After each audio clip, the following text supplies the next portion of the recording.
Hello बच्चों, good morning, welcome. Computer science हम 11th class में पहुंच चुके हैं और ये एक हमारे लिए एक अलग सा सब्जेक्ट है ना। अभी तक आपने सिर्फ यही सोचा है कि हमने कंप्यूटर साइंस लेना है, ले लिया। क्या आपने इसके अंदर का सिलेबस देखा है? वैसे तो देख लिया होगा, क्योंकि कई सारे बच्चे अवेयर होते हैं। अगर उन्होंने कंप्यूटर साइंस शौकिया तौर पे लिया है तो उन्होंने नहीं देखा होगा।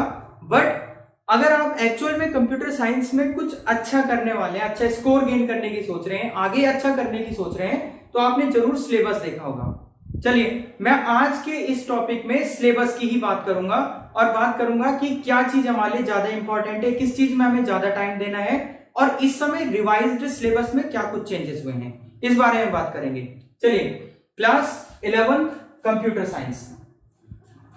सबसे पहले तो ये ध्यान देना कि कंप्यूटर साइंस ओल्ड अलग चलता था और कंप्यूटर साइंस न्यू जो है वो अब हमने अडॉप्ट किया है, ठीक है ना।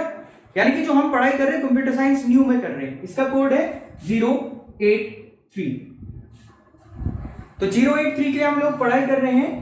अब बात करते हैं कि इस साल हमारे पास इस साल 25-30% सिलेबस रिड्यूस हुआ है, तो उसमें हमें क्या क्या पढ़ना है।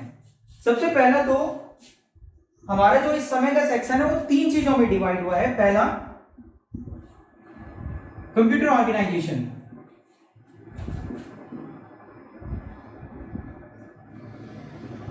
कंप्यूटर ऑर्गेनाइजेशन का मतलब हो गया कि बेसिक कंप्यूटर पढ़ना है हमने, वही जो सब कुछ था, RAM ROM, memories, processor, ALU, सारी चीजें मैं बताऊंगा कैसे कैसे पढ़ना है। फर्स्ट चैप्टर इसी पे बेस्ड है। देन इसके अंदर हमें पढ़ना है नंबर सिस्टम वगैरह, कि बाइनरी नंबर क्या होता है, ऑक्टल नंबर क्या होता है, डेसिमल नंबर क्या होता है, इन सारे के बारे में इसी के अंदर बात करनी है। शुरू के जो 4-5 चैप्टर हैं वो इससे आएगा, मतलब यहां पे होल्ड करता है। सेकंड पार्ट है पाइथन, पाइथन प्रोग्रामिंग। अब हमने आ जाना है पाइथन प्रोग्रामिंग में सेकंड।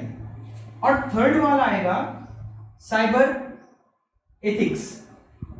साइबर एथिक्स में साइबर लॉ आ गए, साइबर सेफ्टी के रूल्स आ गए और ये सारी चीजें इसके अंदर पढ़ेंगे, ठीक। तो 3 चीजों में इस समय पाइथन हमारे पास जो 11th क्लास का कंप्यूटर साइंस है वो डिवाइड है। एग्जाम टाइम पे जो मार्क्स होल्ड करेगा वो कंप्यूटर ऑर्गेनाइजेशन से 10 नंबर होल्ड करेगा, यहां से 45 मार्क्स होल्ड करेगा और यहां से 15 मार्क्स होल्ड करेगा, ठीक है। तो 45 प्लस 10 55 प्लस 15 70, यानी कि टोटल 70 मार्क्स का हमारा थ्योरेटिकल पोर्शन होने वाला है। थ्योरी हो गया 70 मार्क्स का, बाकी 30 मार्क्स का प्रैक्टिकल।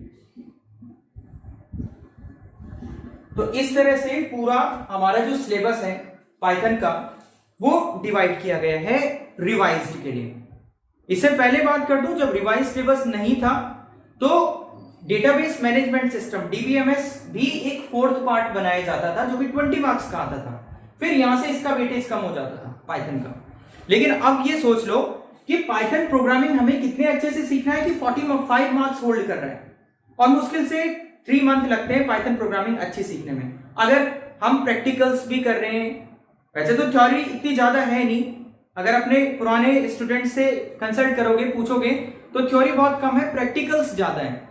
कम से कम उन लोगों ने भी 150 तक प्रैक्टिकल्स किए होंगे, जबकि हमारे पास कितना लिमिटेड टाइम होता है स्कूल टाइम पे। तो अभी हम लोग प्रैक्टिकल्स करेंगे इसके, बट पहले इस चीज को क्लियर करेंगे। 10 मार्क्स ये क्लियर करेंगे। यहां से 15 मार्क्स लाना इजी है, मैं बताऊंगा सिर्फ क्या क्या चीजें पढ़नी है। यहां से 10 मार्क्स लेके आना है और 45 मार्क्स के लिए ये हमें बहुत अच्छे से पढ़ना है। जितना आप लोग आसान सोच रहे हैं पाइथन प्रोग्रामिंग उतनी नहीं है आसान, क्योंकि प्रैक्टिकल्स होंगे तो ही हमारी समझ आएगा कि पाइथन प्रोग्रामिंग में क्या कुछ चीजें हमें जाननी है। जैसे HTML था, HTML हमें आसान तो लगा, बिल्कुल आसान लगा तब जब हम प्रैक्टिकल करते रहते थे। अगर हम जिस बच्चे ने प्रैक्टिकल नहीं किए वो मुश्किल लगना ही था, क्योंकि भाई ये तो ऐसी चीजें हैं जहां पे हमें प्रैक्टिस बेस पे ही नॉलेज का पता चलता है कि कितना नॉलेज हमें है और कितना होने वाला है, ठीक है। तो चलिए, फिलहाल इस चीज को आप अच्छे से अपने फर्स्ट पेज में नोट कर लीजिए, क्योंकि इसी के अकॉर्डिंग हम इस साल पढ़ने वाले हैं। इसको नोट करने के बाद नेक्स्ट क्वेश्चन ये उठता है कि बुक आपको चाहिए नहीं चाहिए, कौन सी बुक से पढ़ना है। तो यस, अगर स्कूल टाइम पे होते तो मैं बुक नहीं मंगवाता, बिकॉज उस समय नोट्स भी खुद ही बन जाते हैं और प्रैक्टिकल्स भी खुद ही हो जाते हैं। बट इस साल आपको बुक खरीदनी है, ये है कंप्यूटर साइंस विद पाइथन। ये वाली बुक आपको खरीदनी है सुमिता अरोड़ा की। तो मैं लिख ले रहा हूं यहां पे, सुमिता अरोड़ा, ये वाली बुक आप लोगों को खरीदनी है। और इसमें थ्योरेटिकल पोर्शन जो कुछ दिया हुआ है वो हमें बुक से कवर करना है, क्योंकि मैं बहुत ज्यादा थ्योरी पे नहीं आऊंगा, वो टाइम वेस्ट होगा। हम अपना टाइम ज्यादा से ज्यादा लगाएंगे इसमें 45 मार्क्स में, मतलब पाइथन प्रोग्रामिंग सीखने में। ओके, अब सबसे पहले हम बात करेंगे कंप्यूटर ऑर्गेनाइजेशन की। तो मैं ये सारी चीजें हटा देता हूं बोर्ड से, हम बात करेंगे इसके अंदर क्या कुछ हमें पढ़ना है। सबसे जो फर्स्ट चैप्टर है इसमें आपकी बुक में, वो है कंप्यूटर सिस्टम। देखो, कंप्यूटर सिस्टम के बारे में ऑलमोस्ट सभी जानते हैं, क्योंकि हम 5th 4th क्लास से कंप्यूटर के बारे में जानते आ रहे हैं कि बेसिक क्या होता है, हार्डवेयर होता है, सॉफ्टवेयर होता है, इनका मतलब क्या होता है, ये सब हम जानते हैं। सॉफ्टवेयर कितने तरह के होते हैं, इनपुट डिवाइस क्या होता है, आउटपुट डिवाइस क्या होता है, ये सब कुछ पहले चैप्टर में लिखा हुआ है। मेमोरीज क्या होता है, कितने तरह की मेमोरी होती है, सेकेंडरी मेमोरी क्या होता है, प्राइमरी क्या होता है, ये सब चीजें इसमें, ठीक। रैम कितने तरह की होती है, रोम क्या होता है, ये सारा कुछ हमने इस चैप्टर में कंप्यूटर सिस्टम में पढ़ना है, जो कि पूरा थ्योरेटिकल पार्ट है। सेकेंड चैप्टर है नंबर सिस्टम। नंबर सिस्टम में अब यहां से हमारे मैथमेटिकल पोर्शन शुरू हो जाता है। नंबर सिस्टम से मैथमेटिकल पोर्शन का सेंस है कि हमें अब यहां से बहुत इंटरेस्ट आना शुरू होगा, क्योंकि पहला चैप्टर हो सकता है बोरिंग हो या किसी के लिए हो सकता है इंटरेस्टिंग हो, बट यहां से डेफिनेटली ये इंटरेस्टिंग होने वाला है, ठीक है। थर्ड चैप्टर जो है वो है लॉजिक ऑपरेटर्स। ये हम जानेंगे धीरे धीरे, लॉजिक ऑपरेटर्स क्या होते हैं, क्या पढ़ना है उसके अंदर, सब कुछ जानेंगे। फोर्थ चैप्टर है कंप्यूटेशनल थिंकिंग।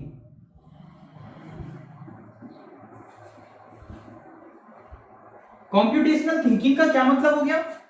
देखिए, कंप्यूटेशनल थिंकिंग मतलब कि हम जो चीज कंप्यूट करते हैं, यानी कि पाइथन में हमें अगर कोई रिजल्ट चाहिए, पाइथन की बात कर लो या किसी भी लैंग्वेज में हमें कोई रिजल्ट चाहिए, कोई आउटपुट चाहिए, तो वो आउटपुट रन कैसे करता है? हमने तो कोड लिखा ना, हमने तो सिर्फ एक कोड लिखा, कोड आगे कहां जाता है, वो और फर्दर कैसे प्रोसेस होता है और हमें स्क्रीन पे कैसे दिखाई देता है, ये अंदर के प्रोसेस को पूरा इसके अंदर जानना है कंप्यूटेशनल थिंकिंग।